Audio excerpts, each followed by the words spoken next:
सामान्य एखादा कार्यकर्ता उभा राहिला तर सामान्य जनता कशी निवडणूक हातात घेते, ही निवडणूक ही या दृष्टीने या ठिकाणी निवडणूक हातात घेतलेली आहे आणि त्याची उपस्थिती या ठिकाणी दिसून येते की संदेश पारकर सारख्या एका लढवया कार्यकर्त्याला गेले 30 वर्ष जो रस्त्यावर उतरतोय, लोकांच्या सुखदुःखात सहभागी होतोय, लोकांच्या अन्यायाविरुद्ध उभा राहतोय, अशा सामान्य कार्यकर्त्याच्या पाठीशी आपण गेले 15 दिवस मोठ्या तडफेने आणि मोठ्या जिद्दीने या ठिकाणी काम करताय।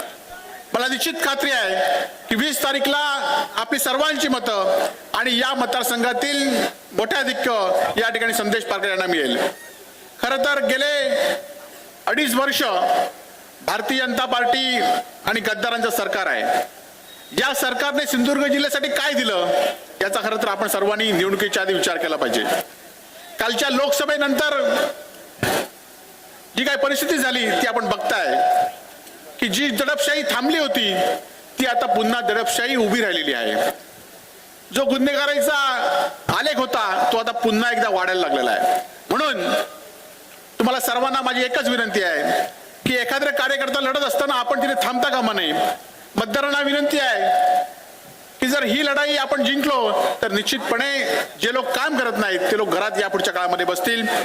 आज आपला जास्त वेळ न घेता इथल्या आमदारांनी गेल्या 10 वर्षात काय काम केलं, कुठले प्रश्न सोडवलेत, एखाद्या मतदारसंघाचा महत्वाचा व्यापारी रस्ता असलेला बावडा घाट गेली 2 वर्ष बंद आहे, ही वस्तुस्थिती आपण सगळेजण जाणताय। या जिल्ह्यामध्ये एखादा नवीन प्रोजेक्ट 2.5 वर्षामध्ये ते आणू शकले नाहीत हे सांगतायत। फक्त आणि फक्त घराणेशाही करायची आणि तुम्ही त्या घराणेशाहीच्या द्वारे लोकांना एकत्र आणून लोकांना वेगळेपण दाखवून या ठिकाणी पुन्हा एकदा सत्ता मिळवायची आणि या सत्तेला आपण लाथ मारली पाहिजे।